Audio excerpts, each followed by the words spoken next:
I am here to teach you this programming logic, and the concept, whatever the concept present in this programming logic will be explained with the help of Python, but not for today. Today, whatever I will explain, it is a basic explanation of the subject.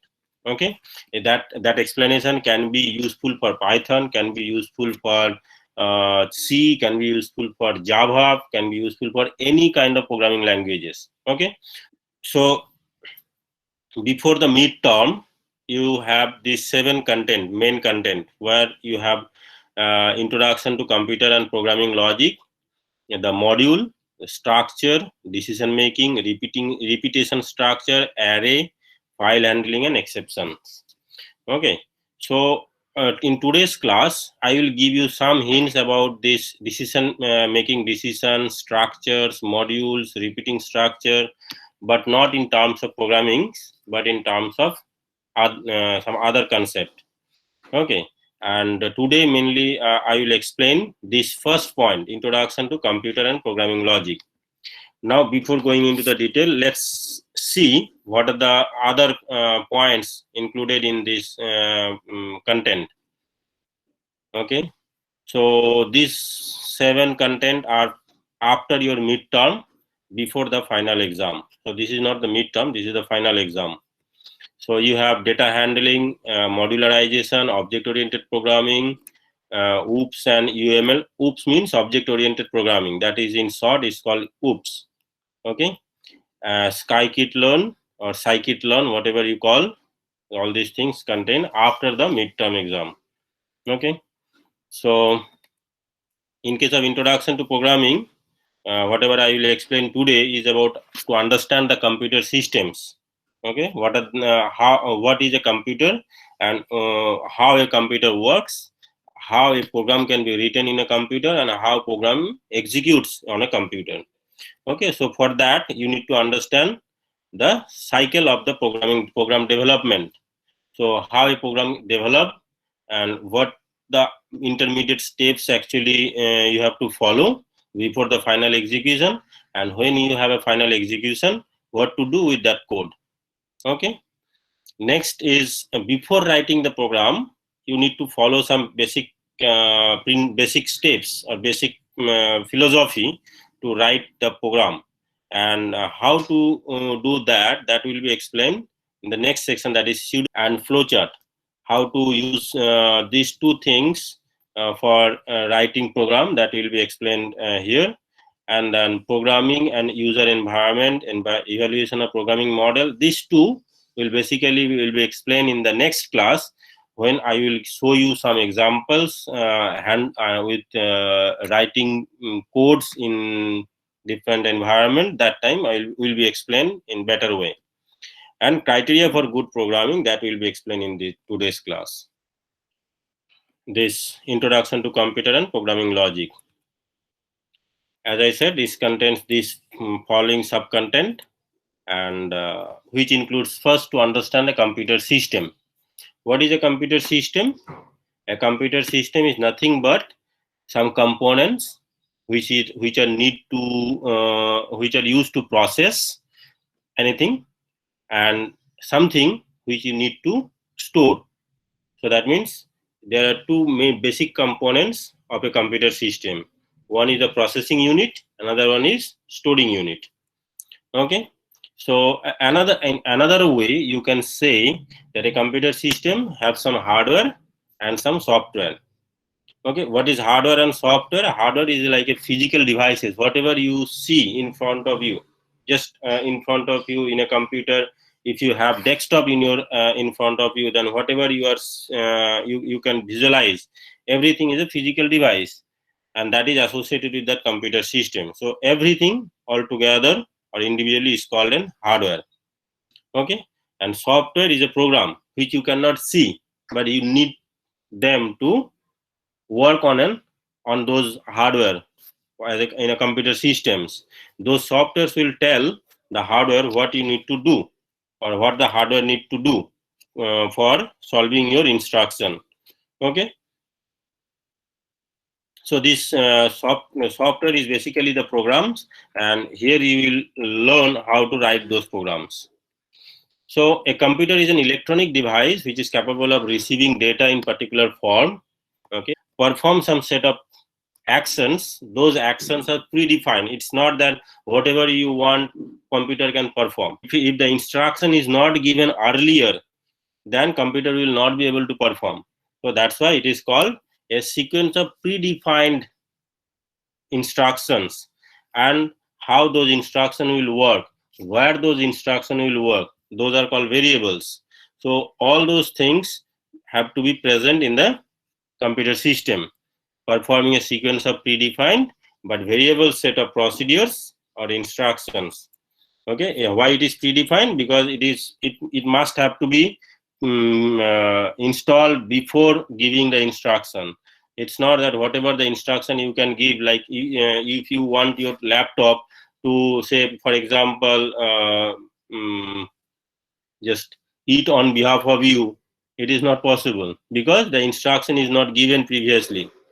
Now if you have a robot and that robot is trained like that way to feed you, then if you ask your robot to feed yourself food to feed you on behalf of your hand, then robot can perform that task. So that's why it is called predefined.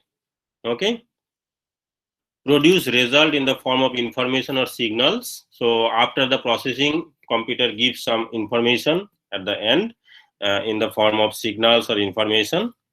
So as a whole, a computer is a input device, storing device, out, and it gives you output as a result.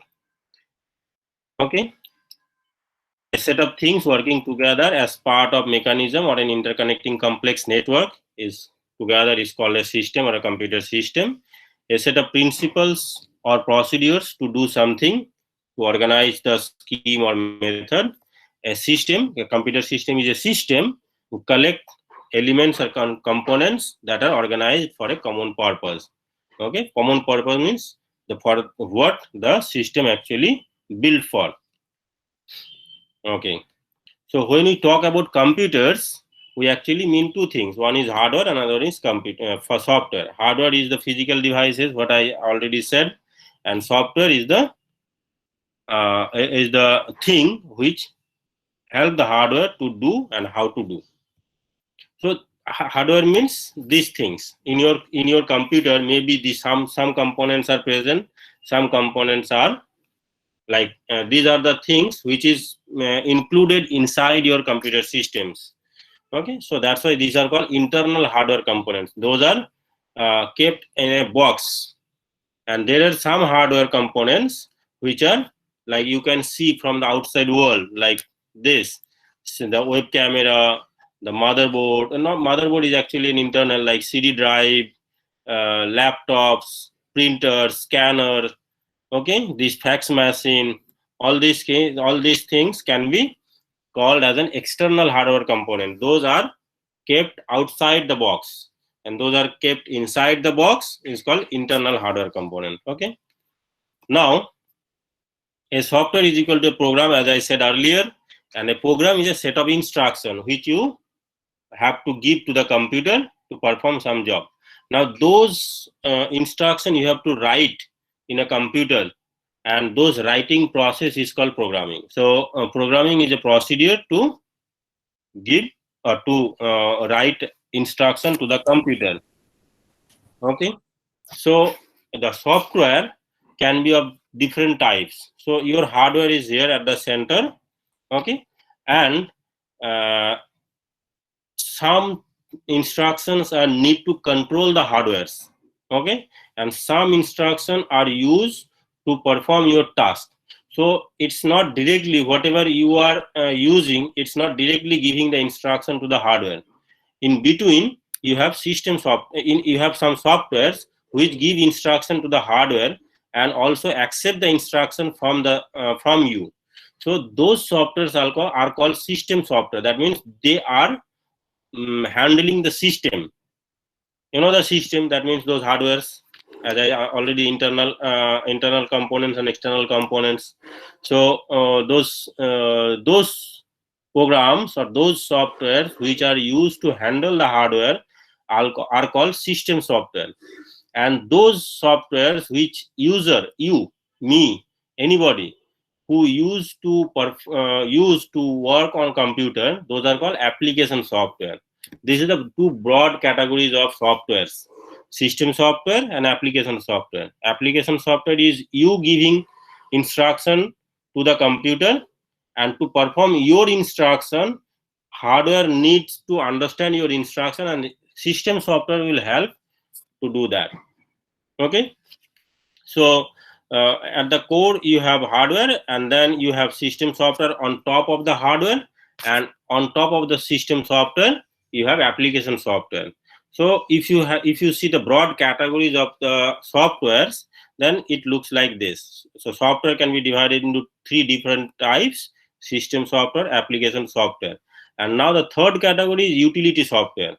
Sometimes this utility software comes under the system software, but nowadays, since a lot of improvements have been done, some utility softwares are also works on system software. It is not inbuilt in the system software, okay, or it is not used as a system software, but a utility software to perform some specific jobs for the systems, not for you.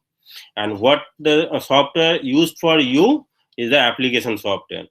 Okay, and two types of application software is there. One is general purpose application software and the specific purpose application software. We'll come in detail about these two later on, but first look at this: the system software. System softwares are operating system software, operating systems, okay, device drivers, language processor. I will explain in more detail about this language processor, assembler, compiler, interpreter. Okay, so these things will be explained in detail later on. For the moment, operating system software, device driver software, and utility software, these three will be explained as a system software. Okay, so coming next, and this is the the stack of the things that user giving instruction to the application software. Application software use the help of operating system to give instruction to the hardware to perform your instruction, and then at the back way the hardware gives the response to the operating system. Operating system gives return back those instruction, those outputs to the application software, and application software gives the response to you on your request. Okay, so this is system software. System software means this operating system software. In case of Windows, you have Microsoft Windows. In case of Apple, you have Macintosh. In case of iPhone, you have iOS. In case of Android phone, you have Android softwares, system softwares. Okay. In case of Linux, you have Ubuntu and Red Hat and other softwares. Those are called system softwares. Okay, which used to manage the computers. And after that system software installed, okay, you need device driver. Device drivers means, like, for example, at the beginning, not nowadays, at the beginning, say for example, still you can see in case of printer that if you bought a printer and just use that printer in your computer, printer will not work. So to work with that printer in your computer, what you have to do? You have to install the software for that printer. So that means that is the driver. You know, the driver for a car who drives the car. Similarly, you have to install software which is actually the driver who will handle the printer. You have driver for the system, that is the operating system. Okay, the system software as an operating system. But to handle this one, like for example, some of you know how to drive two-wheeler and how to drive four-wheeler. Okay, now some of your friend knows only two-wheeler, and in some place one friend asks, can you please drive my car? Then that friend will say, no, I can't drive. So he will bring another friend who can drive that car. So that friend is called that car driver, and you two are the two-wheeler driver. So similarly, for a particular device, for a particular situation, you need some softwares which are used to manage those devices, those external devices. Okay, or sometimes some internal device like this network card, like this CD-ROM, like this mouse. But so those device drivers are hardware specific and operating system specific. A device driver for printer in case of Windows will not work for Linux. So for Linux, you need some other device driver software for handling the same system. Okay, so like for example, you have a camera, and to work with that camera, you need to install one software for Windows, another software for Mac, another Apple devices, another software for Linux devices.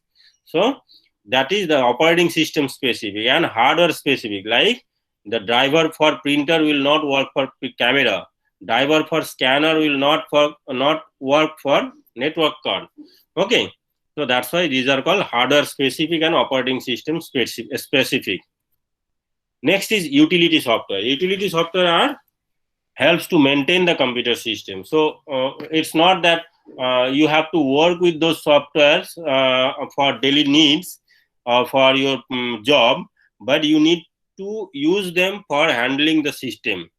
Okay, and some systems sometimes those softwares comes with the OS. It's inbuilt with the OS installation.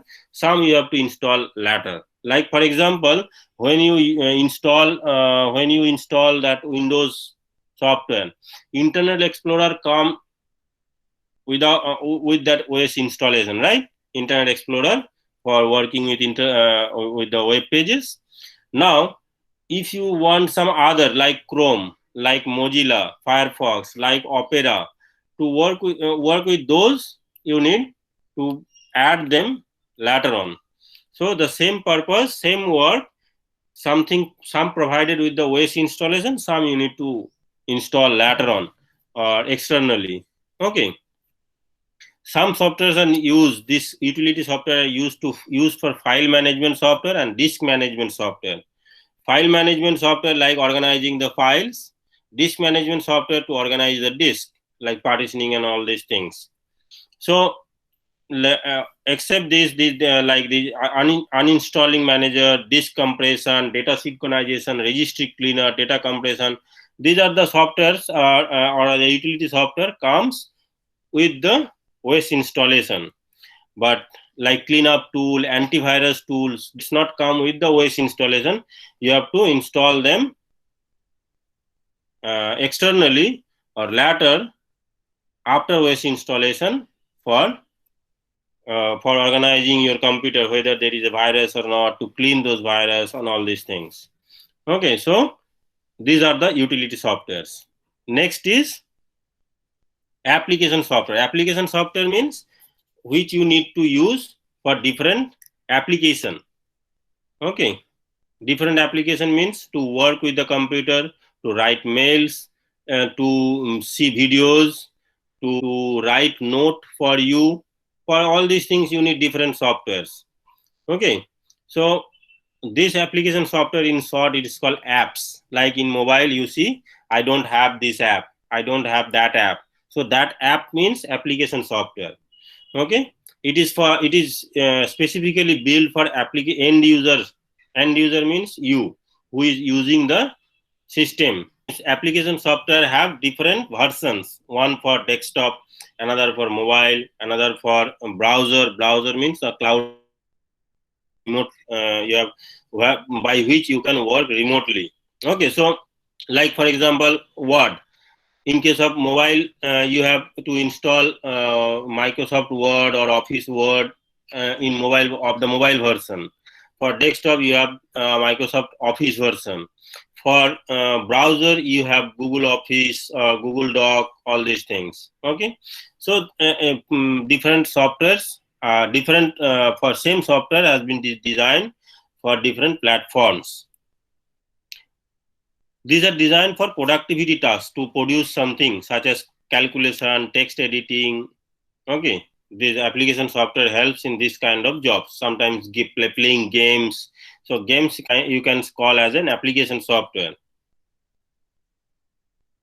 So, and as I said, application software are two types: general purpose application software and specific type purpose application software. General purpose, that specific purpose is called custom specific. That means customized for your need.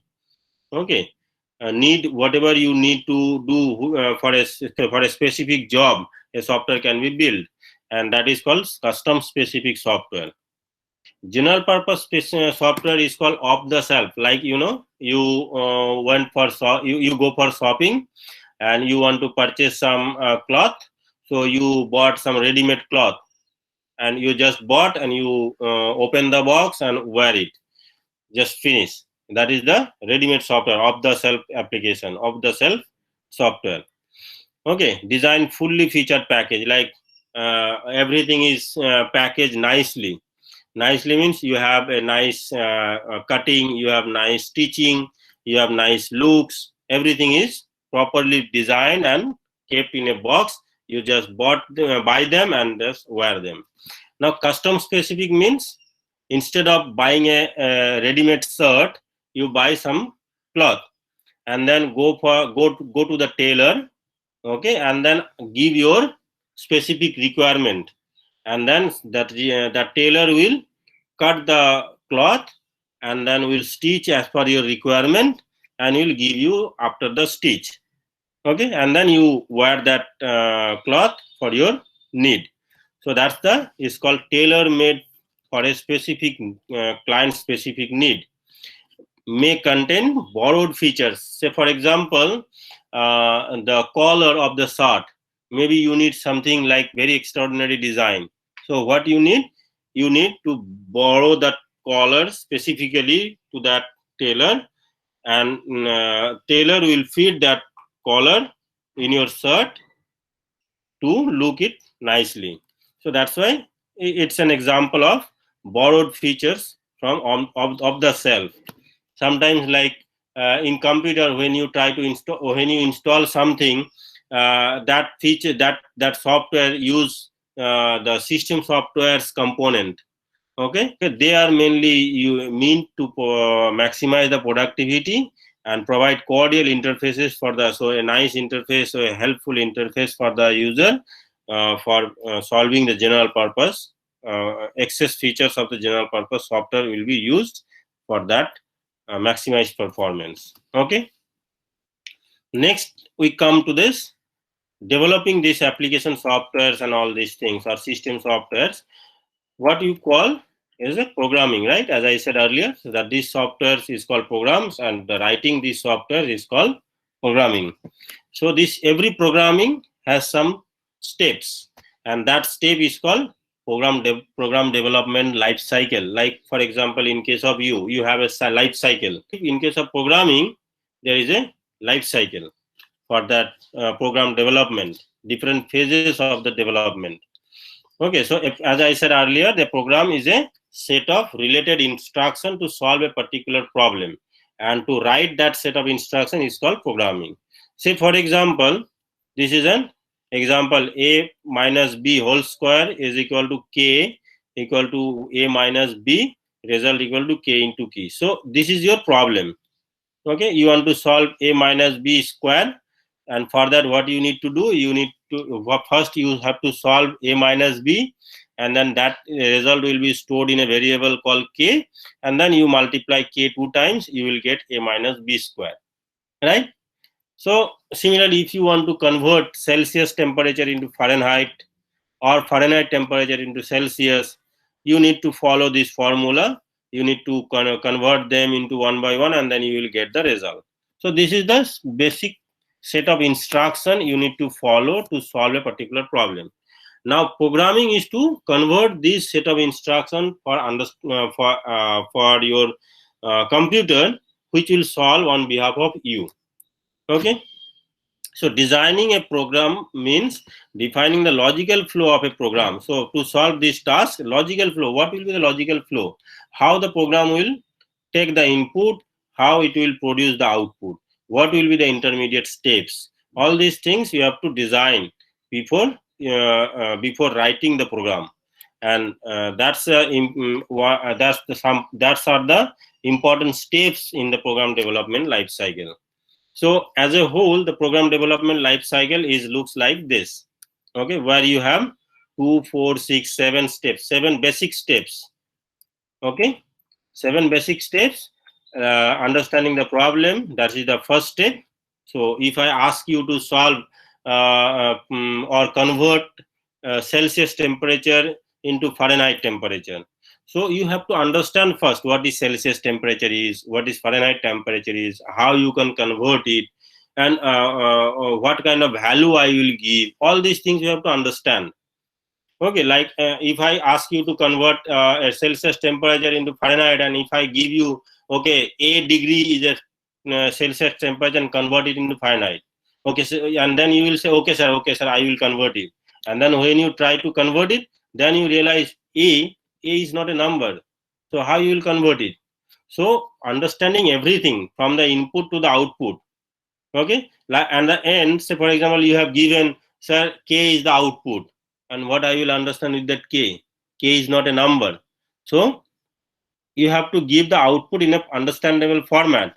So everything you have to understand before developing a program, and the understanding the problem, understanding the inputs, understanding the outputs, everything. Okay. So professional computer programmers write program to satisfy the need of others. Others means the end user, like you and me and any other user. Programmer must first understand what the user want. Okay, the output. Okay, what the user want. What is the output? Say for example, I want centigrade to Fahrenheit. So what I need a temperature first. It's not a distance. It's a temperature. Okay, then I have to understand what is the meaning of this Fahrenheit, how the Fahrenheit will be represented. So all these things I have to understand before writing a program. So when a program runs, the logic is as a cycle of input, processing, output, operation. But when you plan a program, so the running a program means you have input, give the input to the code will process the input and give the output. So that is the basic way of running the program or executing the program. But when you are planning to write a program, that time you have to understand the output first, that what output you have to generate, and then what input you need to generate that output, and then what will be the steps in between you have to perform. So first output, then the input, and then the processing steps to convert those inputs to output. So these are the steps you have to understand before writing the problem. Then plan the logic. Plan the logic means in which way. Okay. Say for example, if I ask you to do multiplication of 2 into 3. Okay. So there is a two way to do that. One is directly you have the table where you know that what is the result of 2 multiplication of 3, and there is another way, you add 2 plus 2 plus 2, and then you get the result. So which logic you will follow and what is your cup of tea, that you have to understand. Everything is not that all the logic you can apply or you can create or you can develop at the same point for any application. It is not possible. So what are the logics available to you? What are the logics are easiest to develop? What are the logics are quick to develop? All these things you have to consider before writing the code. So planning a program as developing an algorithm, and for that what you have to do, you have to write some set of steps, and those are called algorithms. Okay, we'll come in more details about this algorithm and other steps. So programmer plans the steps of the program, decide what steps to include and how to order them. So you have like for example, you know that boiling or cooking rice. Okay, there is to cook rice you have specific steps. Specific step means first wash the rice, then boil the water, and then put the rice into that water, and then blow the heat, and then after some point check the rice whether it is properly cooked or not, and then prepare the rice and then serve the rice. Now, so there is a specific order. You cannot do just boil the water or say like put the rice in the pot and then wash it and then boil it, or then before boiling you just serve it. You cannot do arbitrarily. To cook and to prepare the rice, to serve the rice, you have to follow a particular steps, in a sequence of steps, in a particular order. Okay, similarly, to solve a particular problem in computer, to write a program for that particular problem, you have to follow that particular steps in that particular order. So order is important, steps are also important, but order is more important than the steps. If you mismatch the order, if you mix the order, then the problem will be different. If you miss some steps, you will not be able to get the result. Okay, and for that planning, you have three different ways to do that. And there is another way. There is actually 4 steps, and nowadays you have many other steps also, like flowchart, pseudocode, algorithm. All these tools are available for this. Another fourth, you can say, hierarchical tools. Okay, by which you can plan to solve a particular computer problem. So an algorithm is a sequence of steps or rules you follow to solve a particular problem. Okay. Next is after planning. So you understand the problem, then you plan how to solve the problem. And after planning, now you start writing the code. Okay, you're writing the code, that means the source code of the program. And for that writing, you have different, like many choices for that. Many programming languages are available in the market. You can use any of them. You can choose as per your need, as per your understanding, whatever suits for you, what is easy for you, what is good for you, your system. Like all the programming languages are not able to run in your system, because if you have low processing power, then you cannot run a high powered programming language. So for that, you need to choose a particular language which fits for your system. So depending on those criteria, you have to choose a particular language and apply that language for in your planning, and then execute it. Like for example, you don't have gas, so what you will use? You will use wood, you will use coke. So what is available on your side, what is best suit for your part in your situation, use that language and solve the problem. Programming languages are quite alike in their basic capability. Each can handle input. So all those programming languages are having the same features: handling input, processing operations, output operations, other standard functions. Each of those languages have the same capabilities. Some have one way to handle, another language have another way to handle that. But most of those languages gives you those facilities which you need to write the code. Okay, and you have to follow a particular syntax. Syntax means a proper rule to write the program.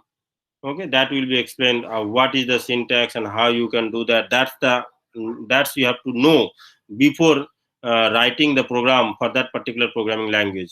A syntax for one language is different than syntax for another language, but you must have a syntax for any particular language, programming language, right? Like similarly, in case of your Bahasa Indonesia language and the language like in English language, each of these languages have their own syntax, but all these languages can be used to express your feelings, your thoughts. Okay, so similarly, these computer languages is also having syntax for solving a particular problem. So which step is harder, planning the logic or coding the program? Coding, sir. Coding, I sir. think it's coding, sir. Coding. Okay. So like for example, you don't know how to cook rice. Okay. I give you all the materials. Okay. Can you cook the rice? No, sir. So what is the important thing here? Planning. Planning is very important. Okay, like if you don't know how to solve the problem, if you don't know which steps to follow in which order, coding, like you can solve by like you can use fireworks, or you can use wooden works, or you can use gas oven. That does not matter, but you have to know the process, how to do that. Then how to cook on oven, and how to like gas oven, or how to cook in a wooden oven, that matters. Like if you don't know how to cook in a wooden oven, but you know how to cook in a gas oven, then there will be difficulty to cook that, but you can do that, right? But if you don't know how to cook rice, then if I give you gas oven or wooden oven or coal oven, does not work for you. So planning is the most important and hardest job. If you have wrong planning, the output will be different. Output will be wrong output. Okay. Coding is not different, is not difficult. So don't worry about coding. And nowadays, like the Python, which the language you will use, these languages are very sophisticated languages. You don't have to bother much. But there are languages, early days, even nowadays, if you work on C, if you work on C++, Java still little bit easier. But if you work on C++, it will be very much hard for you to understand those concepts and to understand those working with those languages. Okay. Even before earlier that, you have machine language, you have assembly language. Those are even harder. Okay. But nowadays, coding is not a problem. You have Python, you have many other high level languages where everything is done. Just write your code as per your understanding. You need little bit of knowledge and the problem is solved.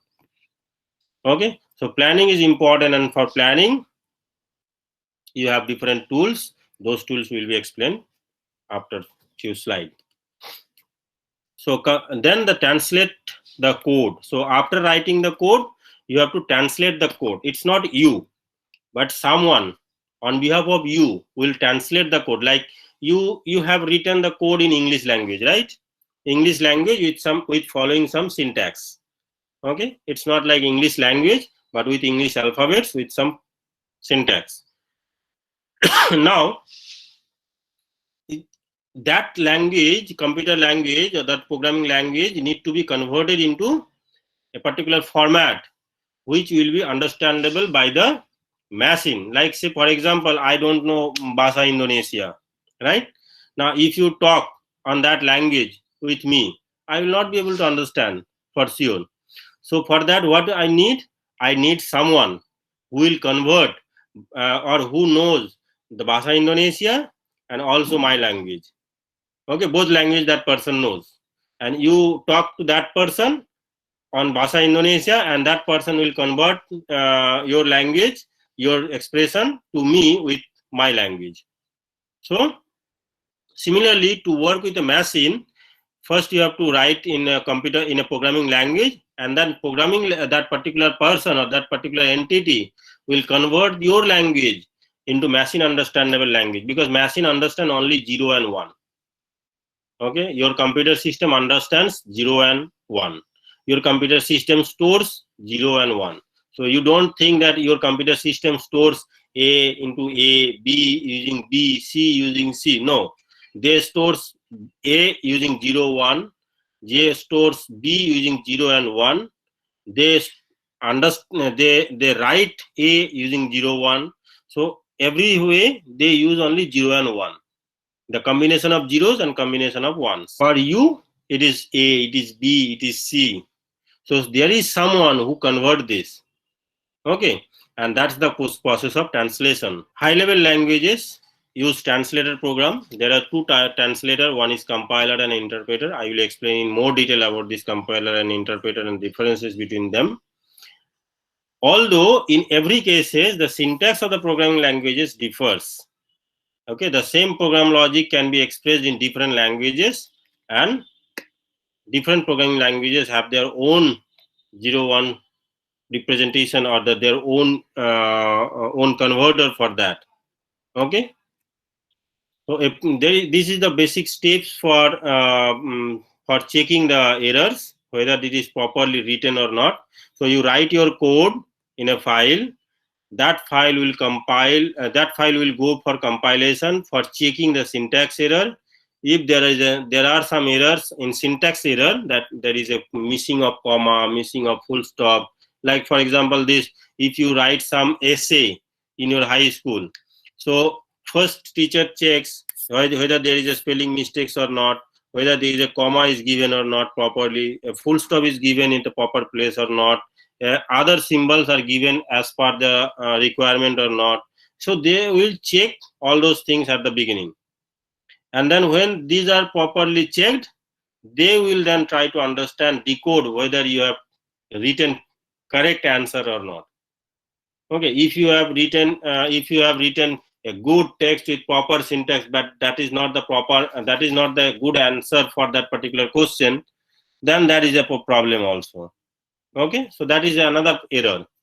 So first check whether there is a syntax error or not. If there is a syntax error, give list of syntax error, and then again write or modify the code, and then compile the program again. When the program is syntax error free, then execute the program with the data needs to run this program, whatever you have written here, and the program will give you the output.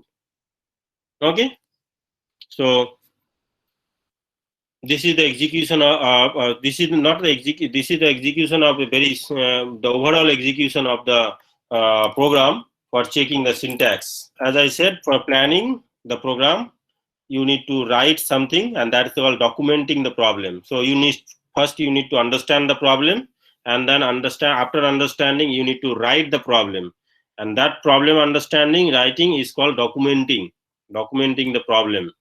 And after documenting the problem, you need to convert this into programming languages, and then programming languages is translate into machine level languages, okay, which machine will understand. So first you understand, then give instruction to the computer as per your understanding, high level languages which machine can understand, and then machine will convert it for its own understanding, and then will work on your instruction.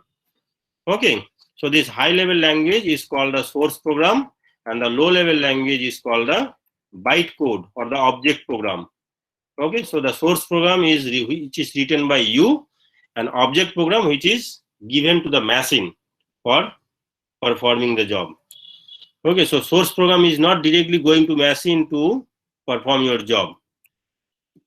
So two methods for this conversion from source to object program. One is compilation, another one is interpretation.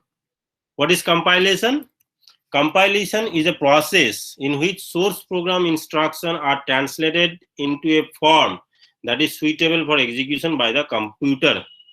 The compiler does the translation after examining each instruction for its correctness. So what it does, it checks one by one all lines. Okay, you have, say for example, in your program you have 10 lines. It checks line number 1, line number 2, line number 3. Okay, it checks all the lines and then gives you the error, or if it is not giving error, then as a whole, and then it will go for conversion into that source object code. So the translation results in the creation of object code. If necessary, linking is also done. So that means in that case, say for example, you are writing an HTML or a web page where you have if you click, it goes to another web page. So in case of programming, if something happen, like you need to help or you need to write some other code, some other file, you need to combine them together, you need to run them, and then all those things have been done in the compilation process, that linking of different files, translating the codes into object code, all these things into at once, like translation after examining each instruction for its correctness, then convert it. Okay, that's called compilation. So linking is the process of putting together all the program files, functions that are required by the program.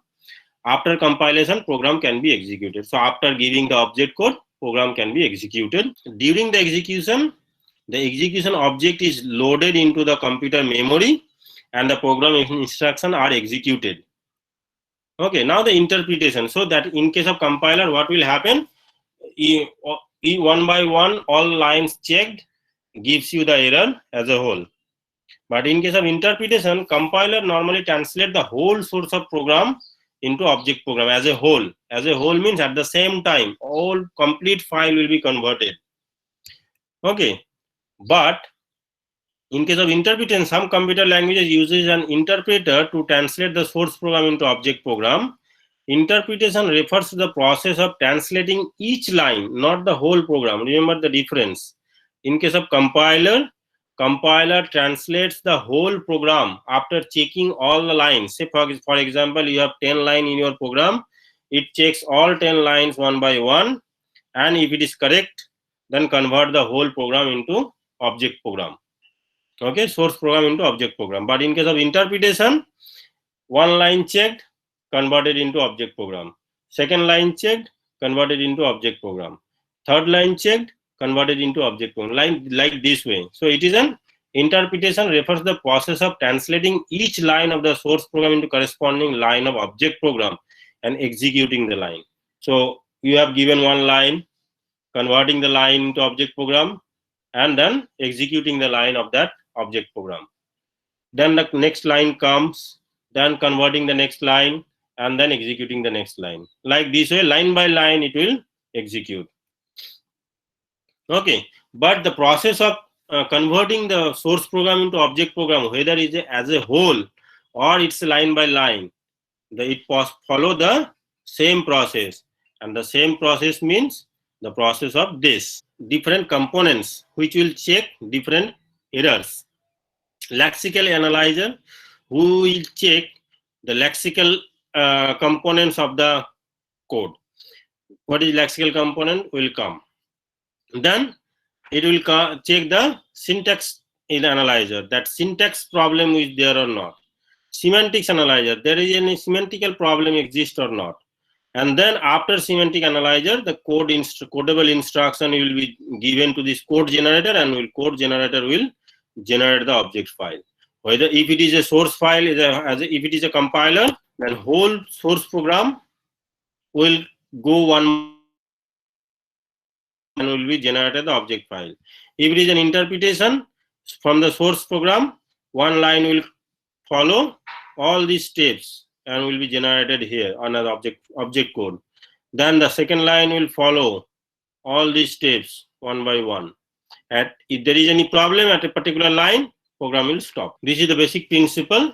Now we'll come in detail about all these three analyzer who the testers who will test different components of the programs. The first one is the lexical analyzer, and then the syntax analyzer.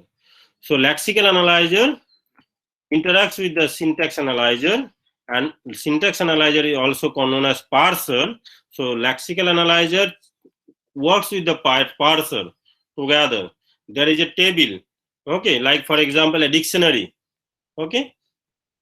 So your source program, what you say, for example, you have written an essay on history of Indonesia, okay. You have written an essay of history of Indonesia. So what will happen when you submit your answer to me? I will check one by one all the alphabet and then the words, okay, and then I will try to find out whether that particular word has any particular meaning as per the English dictionary or not, okay. And then next word will come, and then the next word will come. In this way, the lexical analyzer will check with the dictionary. That dictionary means this one, the symbol table. So lexical analyzer will check whether each of those words has any meaning as per the dictionary or not. If there is any meaning, then fine. If not, then the program will give error that this is not understandable. Please correct it. Okay. So history of Indonesia, a complete line, will be given to the parser as a token. So this is one sentence, this is another sentence, like this way, line by line will be come to the parser. After the parser, and then it will be checked at the syntax analyzer whether the line has a particular syntax or not. The noun is properly placed or not, verb is properly placed or not, adjectives are given or not, there is a punctuation is given or not. All these components will be checked there. This lexical analyzer reads the input character, produces a sequence of token as output, okay, and then it reads another one and then process like this way. So trying to understand each element in a program, okay. So tokens and given as a token. Token is a group of characters having a collective meaning. Like in case of history, you have HISTORY. history. So that history, collectively all these characters give you some meaning. But if you miss O or any one of these character, then it will not be as a proper token or the proper collection of character. So it will ask you to modify. So a lexeme is a particular instance of a token. Okay. So for example, in case of programming language, you have variables. So like for example, in this case, pi is equal to 3.127 or 217, whatever the value of pi. So that value is called the lexeme, the instance of that particular token.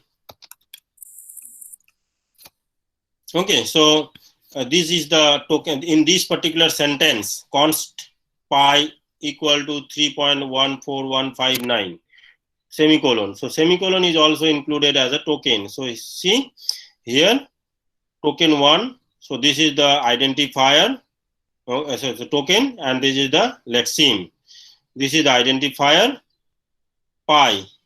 This is the identifier and the lexeme. Like this way, real numbers.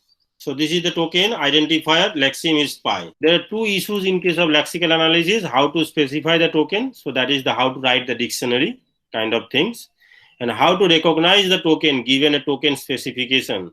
So I have written a word and how to recognize that word, how to organize that that method that go to the next token and check the dictionary. All this, so that the time and the efficiency will improve. This is another issue for lexical analysis. Okay. So the next process is syntax analyzer. And in case of syntax analyzer, that means the parser. What is the job of parser? The purpose of syntax analyzer or parsing is to check that we have a valid sequence of token. As I said, in a particular sentence, all those all those words are written properly or not. So all these things you have to check whether the verb is properly placed, whether grammar is properly maintained in the sentence or not. That will be checked. The syntax of the sentence, how to form a sentence, how to form an instruction, that will be checked in the syntax analyzer. Okay. So tokens are valid sequence of symbol, keyword, identifiers. Parser takes the token produced during the lexical analysis stage and attempt to build some kind of in-memory structure to represent that input. The parser needs to be able to handle the infinite number of possible valid programs that may be presented to it. So parser needs to be able to handle infinite number of possible valid programs. Okay, like in case of lexical analyzer, the identifier is finite. You cannot write anything and give the analyzer to check whether this is properly written or not. But in case of syntax analyzer, you can write anything, any sentence, but with a proper syntax. If like for example, in case of in a dictionary, you have limited number of words, but with that limited number of words, you can write so many sentences. Okay, but that writing dictionary has a proper syntax, a proper process, proper rules, and writing sentences with those words present in the dictionary has some proper rules. Okay, but you have to follow all those rules. So after this source file given to this as a symbol by symbol, go to that lexical analyzer, and lexical analyzer generates some token, and the syntax analyzer using this token at the end gives you a proper, okay, after syntax analyzer, it will say, okay, this sentence is properly formed, this sentence is correct. Now you go for analyzing this sentence. Okay, and this sentence next will go for semantic analyzer. Okay, what is this? Semantic analyzer will check actual meaning of the statement parsed in the parse tree. So it will try to understand the meaning of the sentence. Like the person in between you and me who will try who have the correct sentence, now he will try to understand the meaning of the sentence. It is not that he will give you line by line translation. He will try to understand your language, your sentence, and then he will understand the meaning and he will explain the meaning in my language as per his understanding. So semantic analysis is used for the following. Following means maintaining the symbol table for each block, check source program for semantic errors, collect type information for code generation, reporting compile time error in the code, okay, except syntactic error. Syntactic error will be given by syntax analyzer, okay, and semantic analyzer will be semantical analysis, okay. So is there any semantical error is given or not, all these things. Like for example, you have written, in case of history of Indonesia, you have written the geographic explanation, just for example, but every sentence has their own meaning, right, in your writing, but the semantically it is wrong. I have asked your history of your country, and what you have given, the geography of the country. So semantically it is different, or it is not correct, but each of those sentences follow correctly all the dictionary words. There is no error as per the grammar is concerned, but the meaning is not, the semantic of the sentence is not as per the requirement. So this is called semantical analyzer, okay. And then at the end it will generate the object code, for example assembler or intermediate code, okay. So this is the whole process, and at the end it generates the object file, okay. After generating the object file, it goes for the execution, and interpreter or execution will be done by the compiler, okay. And then next phase is to test the program with different inputs, whether it works properly or not, okay. So this test has two types of testing is done. One is called debugging, another one is called testing, okay. The process of finding and correcting the program error is called debugging, okay. A program that is free of syntax error is not necessarily free of logical errors, okay. So like for example, I have asked you to write history of Indonesia. You have written history of Indonesia. It does not mean whatever you have written is correct. Maybe the information you have written for representing the history of Indonesia is not correct. That is possible. So that kind of logical error can be find out by using the debugging. Say different years, different name of the previous kings you have written wrongly, wrong king's name given, wrong year given. So that is actually way of finding this kind of errors is called finding the debugging, finding the errors or debugging, okay. Testing whether you have given is properly written, the data you have given is properly written or not. So logical error results when you use a syntactically correct statement but use the wrong one for the current context. For the current context, for the history of Indonesia, for that is the problem, writing a history of Indonesia. In that particular context, those years, those name of the king are wrong. But it does not mean that that year is not wrong. Year is wrong. Year is correct, but that year in that particular context is not correct. Okay. So testing is the process of executing a program with the deliberate intent of finding error. Now, I ask you to write the history of Indonesia and you are checking whether I know it is properly or not. Okay, and then you intentionally write some mistakes, that whether your program or your teacher is able to find that particular error or not. So that means you are testing whether he knows that particular thing or not. Some programmers use the term testings and debugging interchangeably, but debugging is different and testing is different. Debugging means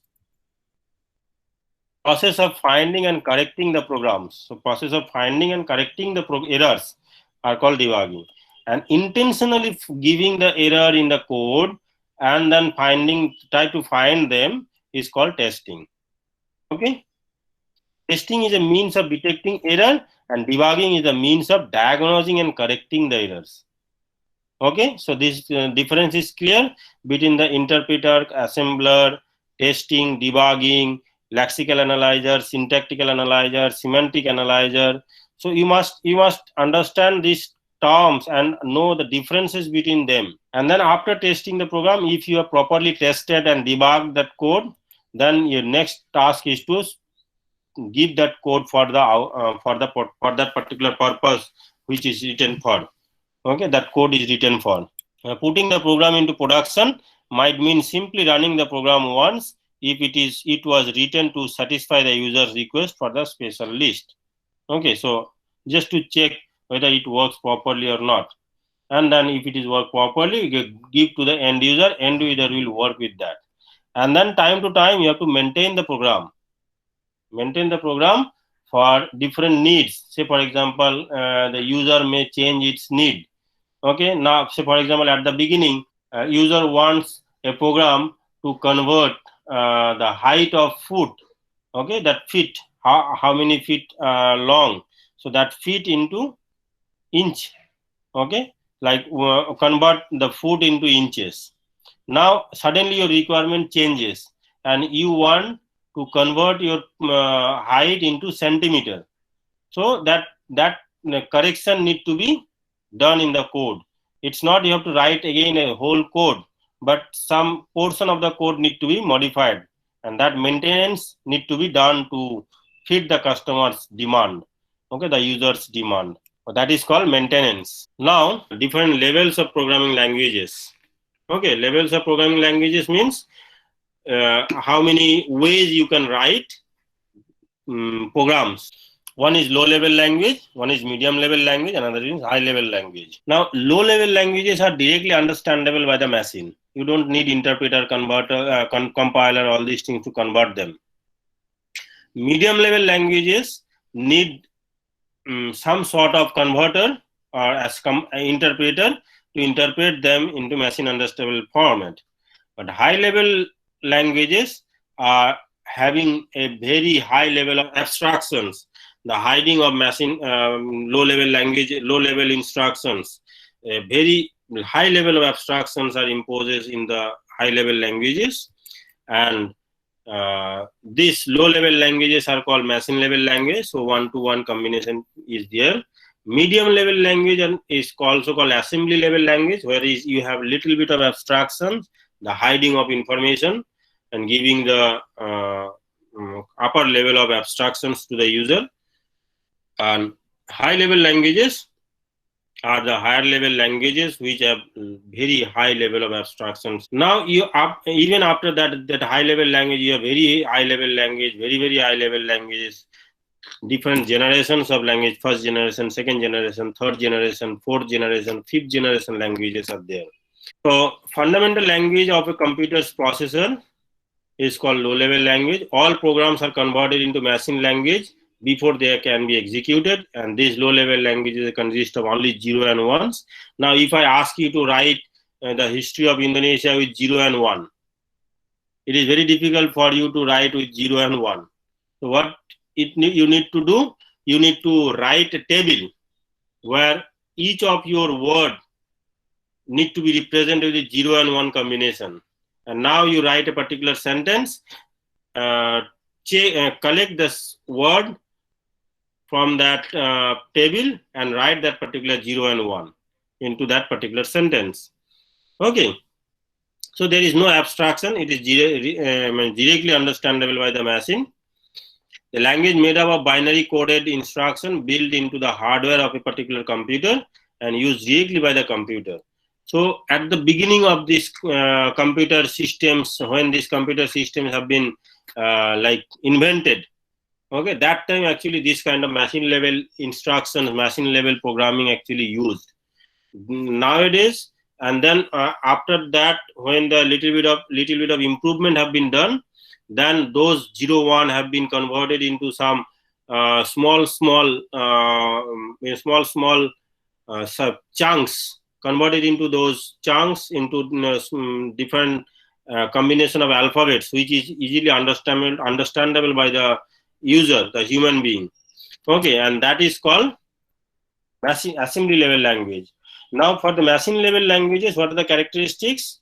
Every processor type has its own set of specific machine instruction. That means if for a particular computer, you have one type of machine instruction. For if you work on another processor, the instruction will change. So if you don't have particular interpreter or the converter for that particular program, maybe the same program will not work for that particular hardware. Okay, because the interpreter is different, and that interpreter will not be able to convert your program, the high level program, into 0-1, because the processor is different, and that instruction you have written is not understandable by the processor to convert. Okay, or that give instruction to the processor after converting. The relationship between the processor and the instruction it can carry out is completely integrated. Each machine language instruction does only one very low level task. The characteristics of low level languages: one-to-one translation. Okay, that means one combination of, or one word will be converted into 0-1, and then another word, and then another word, like this way. One-to-one translation is done. Hardware dependent, it is that result or that code will not be understandable by one hardware, but it will be understandable by another user, another hardware. So for each of these hardware, you have to use particular set of instruction. If you work on microprocessor subject, if you have microprocessor subject in your syllabus, then you will see each of those processor, different processor, 8085 or other processor. There are many processors are there, and each of those processors have their own instruction set. Okay, although if you are able to write a particular instruction set for a particular processor, that knowledge will help you to write the instruction for another processor. But to write the instruction for that another processor, you need to understand those 0-1 combination for that particular processor. System programming orientation, special purpose, no abstraction is for specific purposes. These low-level languages are used because, and there is no abstraction is present. Low-level language that is similar to machine-level language uses symbolic operation instead of 0-1. You have symbols, different symbols for this 0-1 combination. A programmer who understands the assembly program paradigm can learn a new assembly language paradigm, as I said earlier, very easily. Languages that use mnemonic code, so those symbols are called mnemonic code. Okay, mnemonic code to represent machine-level instructions. There is little abstractions are there, and assembler is the person or the responsible person who is responsible to translate your assembly level instruction into machine level equivalent. For the high level language, okay, it is easier to learn because they have English like statements. And for you, English like statement is easy to understand, so that's why it is easy to learn. Example of these high level languages are C, C++, Java, Pascal, and all this. Okay, Python. And properties of high level languages, they have many to one abstract translation.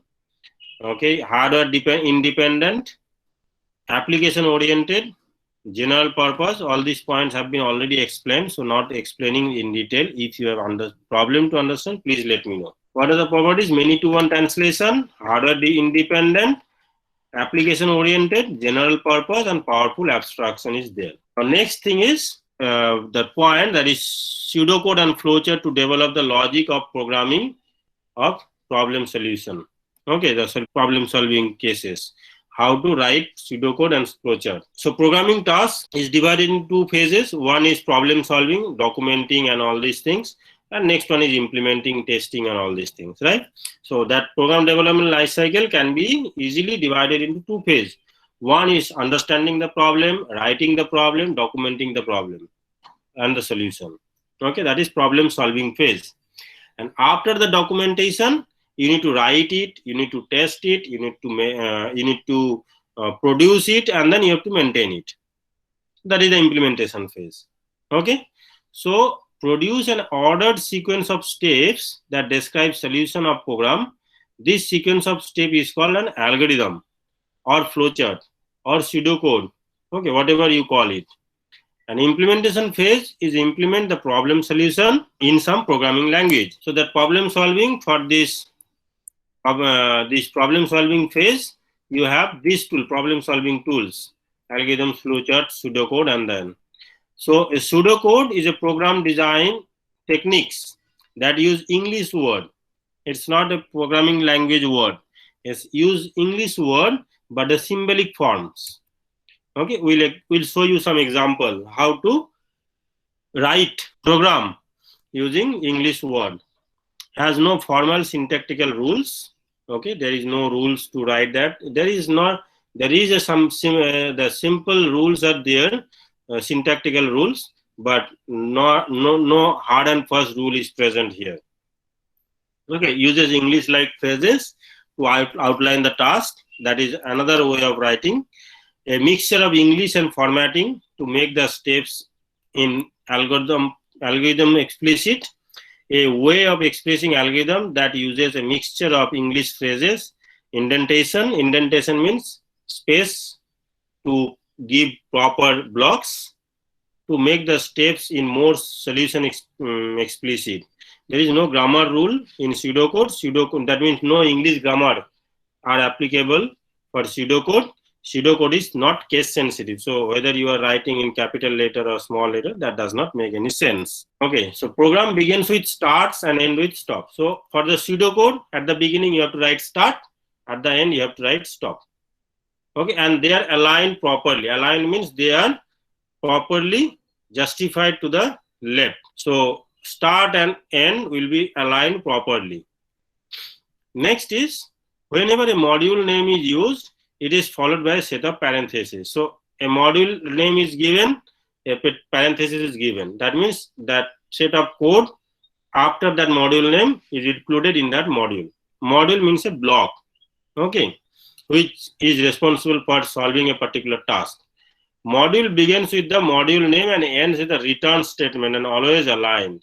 So in case of module, like in case of whole pseudocode, you begin with start and then end with stop. And in case of module, you start with the module name and end with the return statement. Okay, and in between you have to write instructions. Now, each program statement perform one action that either it is input, processing or output. Okay, and processing can be of different types that will be explained or shown later on. Program statements are indented a few space more than the start or the module name. So after giving start, now you give some instruction. So that will be little bit in the right hand side. So give 2 or 3 space and then start another indented line. Okay. So each program statement appears on a single line if possible. Try to write one statement, one instruction in a single line. If not, then break it. But after the breaking, don't start from that same indentation. Give some line, give some space, and then start writing that statement. Okay, we'll explain you with more examples after this slide. Program statement begins with lowercase letter. No punctuation is used to end the statement, means whether full stop, colon, comma will not be used. Say for example, this one, variable, name of the place to store the value for writing the pseudocode like quotient, decimal number, new base. These are the variable. You can write A, B, C, X, Y, Z, A, B, C separately, anything. Storing the value of an expression into a variable. So this is the way to write the assignment operation, like set quotient to 64. So this is a kind of English-like statement. Set the value of quotient to 64. Or maybe like this way, quotient arrow 6 multiplied by 10 plus 4. Whatever the way you prefer. Then the output is written by using the word write, print. Input is written by using get, read. This kind of sentences means that you are giving input, you are collecting output, like this. Then the repetition structure, like for example, how many repetitions, say for example, you need to execute 10 line or 3 lines multiple times. So what do you need to write multiple times? No, you write one time and execute them multiple times by using some repetition statement. Say for example, set count equal to 1. Count value is equal to 1. Now while count is less than 10, execute this set of statement. These two statements have some indentation and they have some indentation. This is one block. So within that block, you have a particular indentation where you have write enter an integer number. So that means this will be displayed into the screen. That means it is asking to the user that write an integer number, and you give some integer number. This will be read number. Then the number will be stored in the number variable. Okay. Now again you display the number.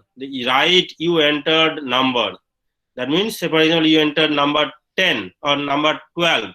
So you entered 12. It will display like this way. So that means this is an output statement. This is an output statement. This is an input statement. Okay, set count to count plus 1. So this is one processing where count is increased by 1. So count is equal to count plus 1. So how many times it will execute? Any idea? Maybe 9. 9. Yeah, it is will not execute 10 times, but there is a statement of repeating structure which is do, and then this condition is given at the end. In that case, it executes 10 times. Okay, because it checks at the end. We'll come this structure with this structure later on. It will be easier for you to understand. So next one is selection operation. So selection operation by using pseudocode can be write like this. If a particular number is less than 0, then write number is less than 0. That means write that 12 or 5 is less than 0. If they enter a positive number, enter read number. If number is less than 0, number is less than 0. You did not follow instruction. So this kind of instruction can be written which will check the selection operation, that if this will done or this is correct, then execute this one. If this is not correct, then execute this one. Okay, the selection statement. This if else can be write in this kind of way. Choose to execute one statement or group of statement or another statement or a group of statement based on multiple criteria. Okay, multiple selection criteria. So if age is less than equal to less than 12, then write to this two line. Else, if age is less than 65, that means if age is greater than 12 and less than 65, then write this one. Else, that means if age is greater than equal to 65, then write this one. So like this way, different statement can be selected based on the criteria. This is an example, a very simple example. Write a pseudocode and an algorithm to convert the length in feet to inches. So you convert a length into inches from feet. And this is the algorithm. Algorithm is more like English-like statement. Input the length in feet. Calculate the length in inches by multiplying length in feet with 12. Print length in inches. All these things is just like an English statement. Okay. Now see how pseudocode looks like. Pseudocode looks like this. Okay. Well, step 1 is input LFT, length in feet. Step 2, length in inches will be converted from length in feet by multiplying 12. And step 3 is the output statement, print L inches, length in inches. So these three statements as per the pseudocode, and these three statements as per the algorithm format. Okay. Now the flowchart.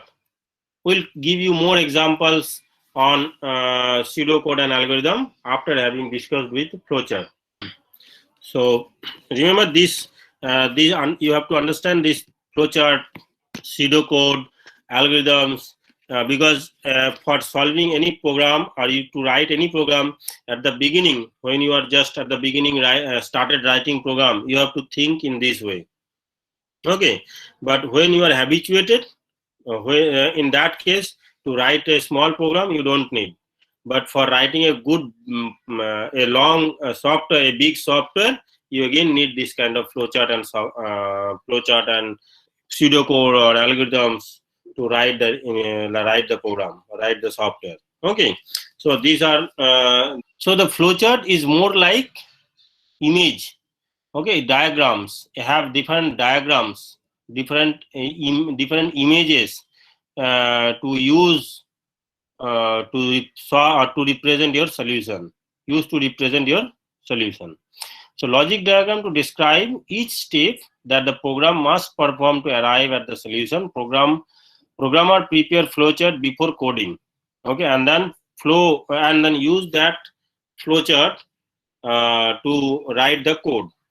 Okay, a popular logic tool for showing an algorithm in graphics format, and that is the flowchart. So it has different symbols like this one, an arrow. Okay, an arrow can be like this, or in the opposite direction. Okay, that is called flow line. Okay, used to connect symbols and indicate the flow of logic. So from where the logic flows to which. Okay, so in which direction the logic flows, that will be identified or will be indicated by this arrow. Then the terminal. Okay, terminal means the begin and end. Okay, used to represent the beginning and the end of the task. Remember, in case of algorithm, you have to begin with start and end with end. Okay, similarly, you have to start with this box and you have to end with this box. When you are starting with this box, you have to write start. When you are ending with this box, write end. Without this box, your flowchart is not complete. Okay, now this is the input symbol. If you want to pass some input, write that statement into this box. And then if you want to print the output, you have to use this box. So this is for input. So if you want to write some input statement, use this box. If you want to write some statement to display the output, you have to use this box. Okay, the symbol is fixed. Don't alter the symbol. If you alter the symbol, it will give different meaning. Say for example, you have used this one in place of input, then it will give you different meaning. So the use of symbol in proper places is very important. Next is processing, used for arithmetic and data manipulation operation. So for any kind of processing, multiplication, addition, subtraction, assignment, any kind of processing, you need this box. And now there is another box that is called decision making, that whether if it is true, then use that. If this is true or not, then follow this many times, like this while or if. You need to use this box. Okay, so that's why this is called decision box. Okay, used for any logic or comparison operation, unlike the two other symbol. Okay, which have one entry and one exit. That means each of these box, you have one entry and one exit. But here you have one entry from this, and you have two exit from this or this. Basically 7 symbols, okay, are the commonly used symbols for drawing a flowchart. Small problems can be represented by using these 7 symbols. But for the big problems, you need more symbols. And these are the symbols, like for example, if you have drawn a flowchart which is multiple pages long. Okay, so that these 2 symbols you have to use. Okay, this one is the end of the first page, and this one is at the beginning of the second page. So that means your flowcharts end at this point here, and now go for the next page. Like you write continue to page 2. Similarly, this one says continue to page 2, and in page 2 you start with this. That means it is not starting here. Something else is also present before this, and that is for that go to page 1. Okay, and this symbol predefined process used to represent a group of statement that perform one processing task. That means a group of statement, like remember in case of while statement you have a group of statement. So in that case, write those group of statement here, okay, instead of single statement. Used to provide additional information about the flowchart. So like for example, you want to explain what this block is, what is the job this block is performed. So that thing can be written by this kind of symbol. Now, desk checking, the process of testing the flowchart, like in case of debugging and testing for algorithm and coding, you have desk checking, that is for flowchart. Okay, process of testing the flowchart with different data as input and checking the output. The test data should include non-standard data as well as typical data. So any kind of data you give for checking and to find out the error, whether the flow of the process properly represented or not, and that is actually called desk checking. Purpose of flowchart and aid in developing the logic of the program. So it will help you to develop the logic. Verification that all possible conditions have been considered in a program. Provide means of communication with other about the program. A guide in coding the program. So of course it will give you a guide, got the good documentation of the problem solution. So this is one example of the flowchart. Okay, so this is the start, see, and here you have end. This is the decision box, and this is the operation box.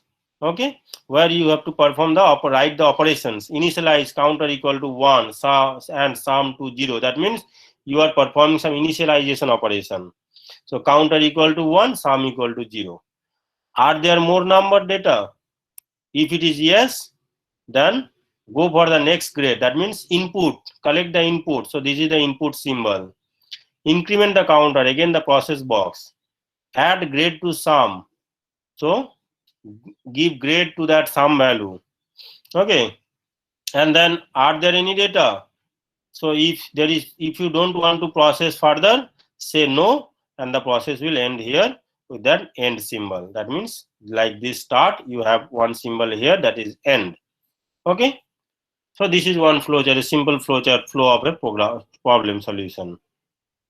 So the same problem which we use to convert feet to inches, what will be the flowchart for this? Flowchart will be like this. So this is the start, this is the stop, this is the input, this is the output, and this is the operation. Input, output in inches, and convert the foot into inches by multiplying 12, the processing. Okay, the simple one. Now, decision structure, how you can do that? Like this. Is A greater than B? Yes. Then give this output. If no, that means if A is less than B or equal to B, then print B. And then it will go like this. So you can have if statement in the flowchart like this way. Okay. You can have multiple if, that is nested if one if inside another if. Okay. Will be shown after this example. So write an algorithm that reads two value and determine the largest value and print the largest value with the identifying message. So that means you will collect two value 1 and value 2. You will check whether value 1 is greater or value 2 is greater, and whoever is greater, you display that this one is the highest value. So this is the pseudocode for that this particular problem. Okay. Now the flowchart will look like this. Start and end. Now start with input values. So input box with value 1 and value 2. That means value 1 and value 2 will be inputted. Next, the decision box. Is value 1 greater than value 2? If it is yes, that means value 1 is greater. So value 1 is equal to max. If the value 1 is not greater than value 2, that means value 2 is max. That means value 2 set to max. And in both cases, give this statement output box, that is print is equal to largest value is max. Now, if you have more than two numbers, then what we have to do? We have to use nested if. Okay, nested if means one if inside another if. And like for example, compare three numbers and give the highest one. So the box will be looks like this. If it is so one box must be line must be drawn here. Okay, so start read ABC. If A greater than B, if it is yes, that means A is bigger. but you don't know whether A is bigger than C or not. Now check if A is greater than C. Yes, that means print A is greater than. If not, then C is greater than, because A is already greater than B and A is not greater than C. That means C is greater. Okay. Now again, if A is not greater than B, that means B is greater, but you don't know with C. So check with C. If B is greater than C, if B is greater than C, yes, then print B. No, then one line of line will be drawn from this place to this place, that print C, and then end with the end box. Okay, so the important thing is flow of the execution and the symbol of the boxes you are using for representing the solution. Now the loops, like while loops, as I explained, that you have to execute multiple times the same set of statement. What you have to do? That flowchart for finding the sum of first 5 natural numbers. You want to add 1, 2, 3, 4, 5. A simple problem. How you will represent this problem with flowchart? So start, S will be initialized with 0, I will be initialized with 1. There will be no user input, since you have already given first 5 natural numbers, and first 5 natural numbers means 1, 2, 3, 4, 5. So no input is needed. Okay. So only output box here.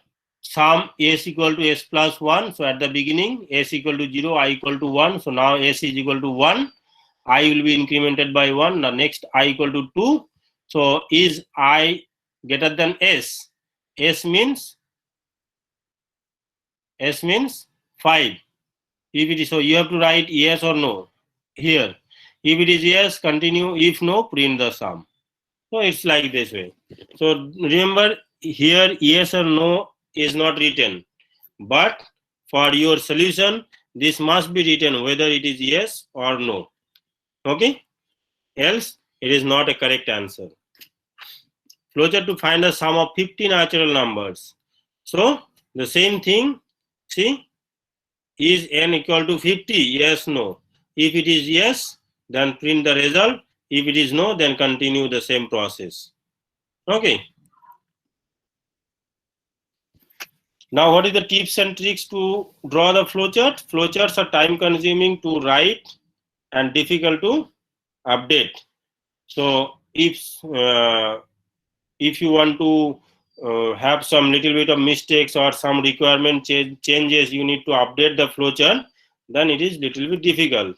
For this reason, professional programmers are more likely to favor pseudocode and hierarchy chart. Hierarchy chart is not explained here, but pseudocode and flowchart has been explained. So pseudocode is better followed or mostly followed by the programmer than the flowchart, but flowchart is also used to represent the flow of the execution. For very large problem, normally people draw the flowchart first, and then that small component will be written in the pseudocode or in the algorithmic format. Okay, because flowchart are so clearly illustrate the logical flow of the programming techniques, they are a valuable tool in the education for programmer. Okay. So next one is criteria for good programming. Now, when you will write a good program, when whatever you have written, how you can call that program is a good program? Okay, there is a some criteria for checking that. One is the correctness, whether your program is giving correct answer or not. That is one criteria, that whether your program is good or not. Now, if it is giving correct answer, now there is a next question is whether it is giving correct answer in a fastest possible time or not. And to execute that program, you need less amount of space or not. Whether your program is taking efficient amount of time, efficiently executing the program in a shortest possible time or not, or whether your program is efficiently executing with a less possible amount of space or not. Say for example, for executing a program, you have written one program and your friend is written another program. Your program is taking lot of amount of memory. say for example, it is not possible to execute in your machine, and your friend has written the same or given the same set of solution but with different line of code which takes less amount of space, then which one is better? Of course your friend's solution is better because it is taking less amount of space. So similarly, finding the maximum of n number, you have different logics to solve the problem. Whether find and check one by one, that is one solution. Okay, that check number A is greater than number B and number B is greater than number C, like this way, check one by one.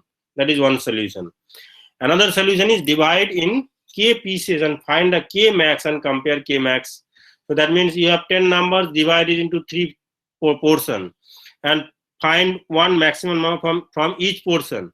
Okay, and then compare the 3 numbers from these 3 portions, and then you give the highest number or the maximum number. That is one solution.